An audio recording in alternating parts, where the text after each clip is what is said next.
would imagine you're pretty much asked about Linsanity almost every day of your life. Could that be true? Yeah. Even now, all the fans that come up are still, they still talk about New York. If you had to say, and this is a hard question, but you probably thought about it. What did you learn about yourself during Linsanity? One, I learned about myself. I learned that no amount of success will ever make you fulfilled, and I think that's a very interesting concept. And people ask me that a lot, and it's the most Debbie Downer answer, but it's kind of true. It's like you think about the best players when they win one championship, they try to go for the next, or certain players when they already have a great legacy, but they're moving on and they're focused on the next kind of goal. And that's the one thing I learned about myself, was that, like, I'm wired to always, if I accomplish or achieve something, I will always move on to the next, or I'll be like, oh, I achieved NBA starting point guard level, so I have to maintain that, or I have to continue to grow in that, or I have to win championship 1 or 2 or 3. And I think, like, there's always some goal, and even after you retire, there are other goals. And so I think, like, for me, the one thing I learned was that I had to really learn how to be content and fully fulfilled in the moment and in the journey. Because when you get to the destination, you're only just going to set a new destination for yourself. And so that's the biggest thing. And I was, again, like I said, it was a 5-year journey, and that was where faith saved me. But that's the biggest thing I learned about myself. And I also learned that, miracles do happen. People ask me all the time, like, did you know that you could do that? And I'm like, no, I didn't. I was just as surprised as you were. Like, that was a miracle. And to this day, I'm like, no one can tell me that God didn't perform a miracle in my life, because what the public knows is only like a small portion of all these small things that had to line up for that to really happen. Well, you learned so much from the highs and the lows, and there were lows, as you pointed out too, in terms of, right, you got injured at the end and weren't able to play in the playoffs. Mike D'Antoni wound up resigning. How difficult was that, dealing with that toward the end of the season after such a high for a good stretch of time?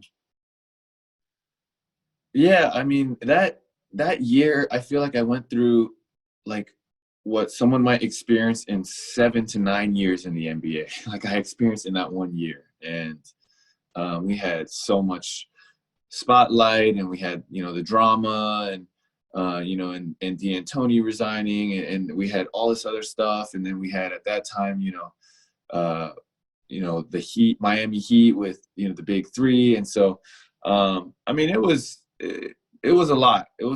But I think I felt like if I could go through that, I could go through anything else. And so that really, it really, like, set me up to be able to handle some of the tougher situations that I kind of had to face later on in my career as well. And so, I had to go through even worse injuries. I had to go through even worse disappointments. I had to go through a lot of stuff that were tougher to go through than just what I experienced in that season. But that season gave me a taste of that to be able to handle what would come next.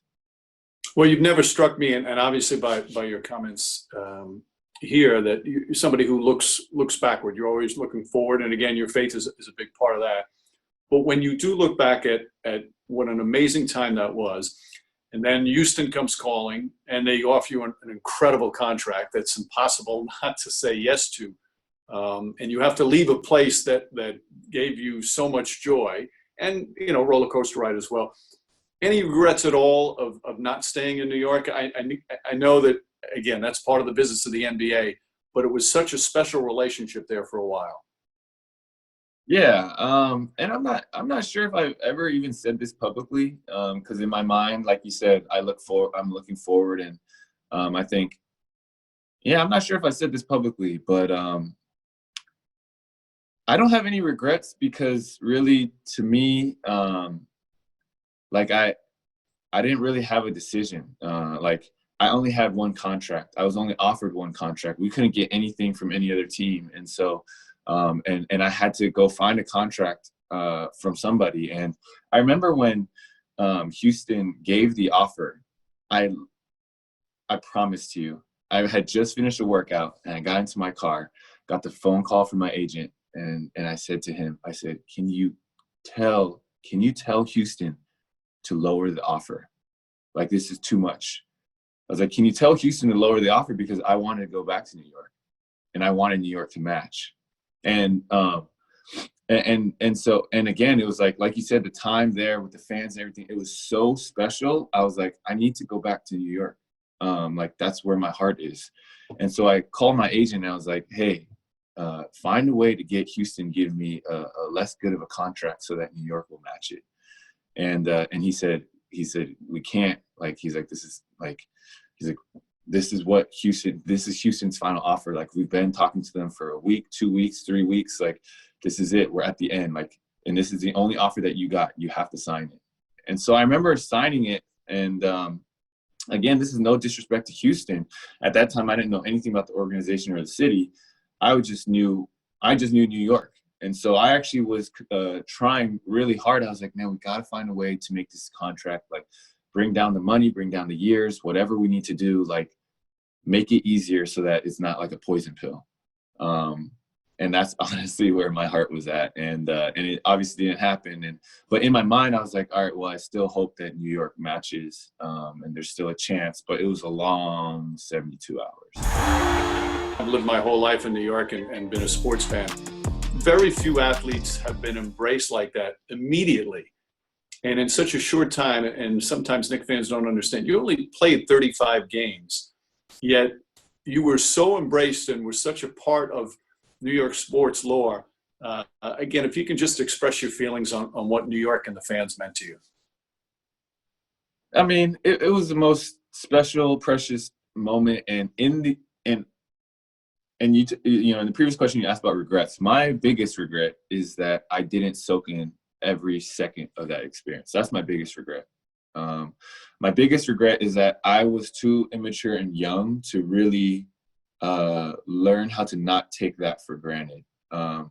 Like, I was so set on the next season and rehabbing from my injury and what I wanted to happen next that, like, I couldn't stay in the moment and just appreciate that and appreciate New York for who New York was and what New York did for me, who all those fans were, and like what that meant. It was so special. Like, it was so special. I don't even want to try to use words to describe it, but I would say that, like, to me, like, right now with COVID and everything in New York going through what it's going through, it's a very, very tough time. And it is a very, very tragic time, very tragic. And I'm, like, so thankful to the Knicks and to MSG for giving me this opportunity, because they could have chose any point in New York history to rebroadcast. And like you said, I only played 35 games. I mean, there are some legends that have come through this organization and done amazing things.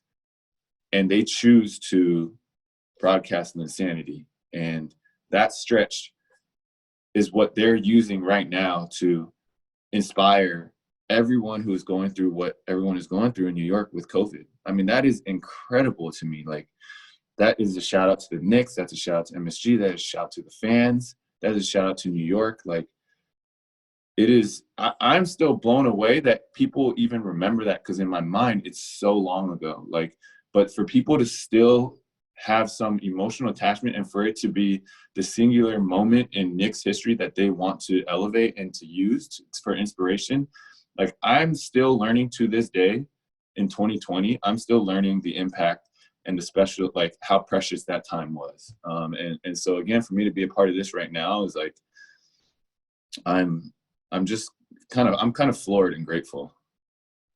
Well, Jeremy, you first off, you're being too hard on yourself on saying, being able to realize what you're going through at the time. Everybody has that difficulty, but you're continuing to inspire people, not only with what you did back then, but with what you're doing now with the response to the COVID-19. Well, what about the future? What's the next source? I know you're playing in the Chinese Basketball League, and you still want to play. You're only, I think, 32 in August. You're going to be 32 in August. What's the future for you, both basketball-wise and after basketball? Yeah, I mean, It's hard, you know, right now thinking about the future because it seems like everything's changing every day, you know, and so we're in limbo. We don't know if the season is going to finish out or if it's just going to be canceled. And but the one thing that I've been doing a lot of is I'm just, and I love it, is I'm hibernating in the gym right now, and we are working and playing and scrimmaging, and I'm doing skill work. And there's so many things from, like, what I realized was there's so many effects of, you know, my 2 years of injury in Brooklyn that, you know, not only the physical effects that now I feel better physically than I ever have in my whole life, because of the way I'm moving and the way that we've kind of engineered my body and stuff. But mentally, I feel like I'm at a different place too. I went through a lot of heartache. I went through a lot of trauma, and I realized that there was a lot of things that I had to continue to work through, of, like, you know, the injuries and how, you know, maybe when I got on the floor, I was a little bit afraid to get injured, or I was a little bit cautious about going in certain situations. Those type of things, like, I feel like I've worked through. And so at this point, when it comes to basketball, I want to finish the season out for sure if it finishes. And if not, in this summer, I'll kind of evaluate whatever options I have. But man, I'm just so excited to get back on the court and play 5-on-5, and to play in actual games, because I just feel like I'm in a different place. Like, I kind of feel like I'm a rookie, and I was able to move past those 130 games that I missed through injury. I was able to move past some of these other difficulties, and so I'm super excited. And then after, I really want to do a lot of, you know, my foundation work, and I just want to help people. And I think, you know, COVID is going to have, you know, effects and impacts for decades. It's going to be much, you know, harder than people realize. I think even one thing that's really heavy on my heart right now is just seeing that a lot of nonprofits aren't able to sustain themselves anymore. And so even when things do go back to normal, a lot of nonprofits will not have had the chance to be able to work and build through this, you know, this crisis, and to be able to continue to. And so we're going to see a drop in a lot of nonprofit organizations. And so some of these effects I'm already, like, starting to learn about, to see how I can be involved and how I can help, and what, you know, in what ways can we kind of be a light. Well, you'll always have a special place in the hearts of all Knicks fans for the way you inspired them. But obviously, your inspiration continues in so many more important ways. Thank you so much for your generosity, and you're continuing to worry about other people and having an impact on others. Jeremy, can't thank you enough for being with us. It's been a special week for us here at MSG, reliving some of those days and getting to catch up on you, and so happy that everything's going so well for you. Thank you so much. Appreciate it, Mike. It's good to, you know, go down memory lane and do this interview with you. Thank you. Obviously, a huge shout out to all the fans. Thank you for the energy as always. We love playing here.